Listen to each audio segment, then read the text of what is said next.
Hollow Knight Silksong came out this week, and it broke the Nintendo eShop, like, completely, for almost an hour. And it also broke Steam. It broke a lot of things. Basically, people are super excited for this game, and this has been one of the most anticipated launches for the Nintendo Switch 2. This development team, Team Cherry, and this game crushed the launch of Hollow Knight Silksong. And in this video, we're going to talk about everything they did right, some first impressions of the game, and some maybe tips and tricks that you didn't already know. Before we get into it, I just want to mention that most people that watch my videos aren't subscribed. But subscribing is completely free, and it's a great way to support my channel. And I upload new videos every Sunday. Alright guys, if you know anything about me, you know that I'm a big fan of physical games, even with the Switch 2 price hikes, but I had to cave and buy the digital version of Silksong. I probably will buy the physical version when it comes out, but this game was so hyped, I just had to try it out as soon as I could, and so I could share anything that I learned or found out with you guys. So I'm going to share a couple of tips, but we're also going to be talking about the success of this launch from Team Cherry and kind of how they handled it so well. So if we head to the eShop, first and foremost, this is by far the #1 game on the eShop. It's probably not even close, but there is no way to tell. So if we look at Switch 2, we see Silksong is rank 1. The Star Wars game has actually been doing really well as well, but we're outselling Donkey Kong. We're even outselling the Kirby game, which just got the Switch 2 upgrade. So outselling 2K26, outselling Cyberpunk, outselling Madden. And on Switch 1, we're topping the charts on Hollow Knight and Hollow Knight Silksong, both of them. So this is pretty fantastic. So the developer of this game, Team Cherry, is a quite small team. Their company has less than 10 employees.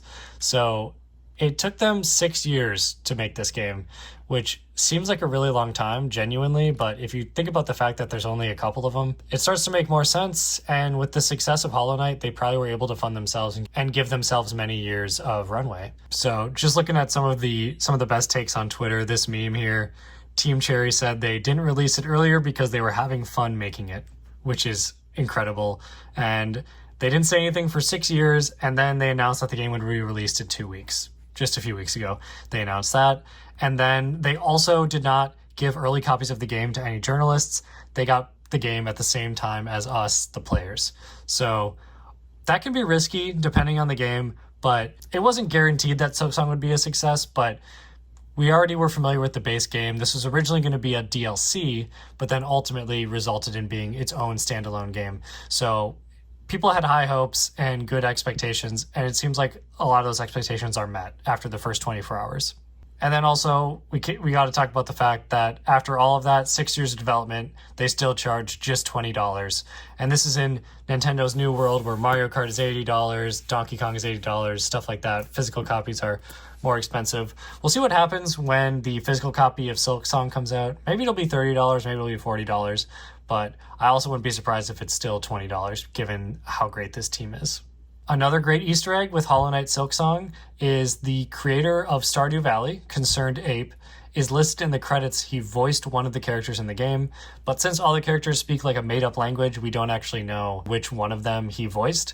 So people are still trying to figure it out, but we truly don't know. But the creator of Stardew Valley is also a really small development team. It's just him and a few other people, and he has this massive cult following, so this kind of like collaboration between Stardew and Silksong just like makes so much sense and was a really smart move.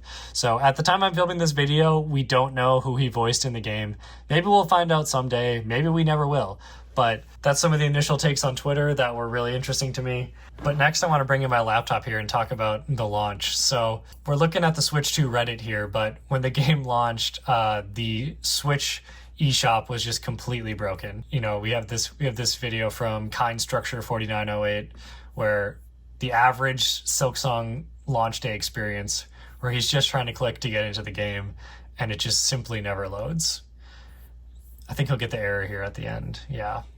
So that was kind of like the initial reaction, but again, this only lasted like an hour or less, and then people were able to get in, and using Steam as a benchmark, it's peaked at 562,000 players in the first 24 hours. So So yeah, we peaked right away early when the game came out, and then we had another peak later today. So really significant player usage here, and this is on PC. We can kind of extrapolate these numbers and make an estimate that this game is also selling really well on Switch, if not better than this. So even right there, this many copies of the game for $20 is kind of an unbelievable amount of money to make right away. Another call out from Reddit is that the Silksong performance on Switch 2 is amazing. So you can get 4K 60 FPS, 1440p 120 FPS when you're docked, and when you're playing handheld, it runs natively at 1080p 120 FPS. So at this point, we can launch into the game here and talk about a few other things, but the performance, I have tested it out, is phenomenal, I would say. Maybe even beyond phenomenal. So let's get my Switch 2 set up here. Let's punch in on it, and let's load into Silksong here. Okay, so another one of the big pieces of feedback on Reddit is that this game rocks with the Pro controller, specifically the Switch 2 Pro controller. So honestly, if you have the Switch 2 Pro controller, it would be a mistake to play this game without it. I imagine most people who have the Switch 2 Pro controller are using this as well. Also, if you're scared about spoilers, this is the very first level of the game, so nothing too crazy here. I'm just going to be showing kind of how it handles for anyone who's interested. The game is running at 120 FPS for me right now, but that will not show up on the YouTube video, of course. But it's also worth noting that it's just quite smooth. But specifically when it comes to the Pro Controller 2, is that the HD rumble is doing a lot of work. There's haptic feedback that has to do with everything that happens to you in the game. It's really light at times, it's really significant at times, and it kind of like equates perfectly. It's like extremely satisfying. So, and also if you see me messing up, just be aware that I'm not like a seasoned Hollow Knight player, like a lot of people who play it are. So, I am a gamer, but not a lifelong Hollow Knight player, but I love good games, and so these guys kind of jump on you. You know, he does take 3 hits. Boom. So you kind of charge up your little silk reel on the top left, and you can restore your lives with that. Boom. So heading over here, and again, if you don't have the Switch 2 Pro controller, I'd recommend just playing this with the Joy-Con grip, because anything with HD rumble is what you're going to want to play this game with. Nope, that is not the attack button. For some reason it throws me off that Y is the attack button by default. Maybe I should change that, but that's just me personally. I'm probably playing this like way too carefully. I'm not even sure if I'm supposed to go this way. Okay. What happens if I bind? Okay, I got nothing for doing that, because I already have full lives. Got it. I'm like getting weak. Yo. Okay, we're just gonna pause it right there, because I don't want to reveal too much. I want people who are waiting to play this game or haven't played it yet not to get anything too spoiled for them. But that's kind of the like initial feedback and impressions on this game 24 hours after it came out. I kind of wish I had more insight into it all, but it's just been one day.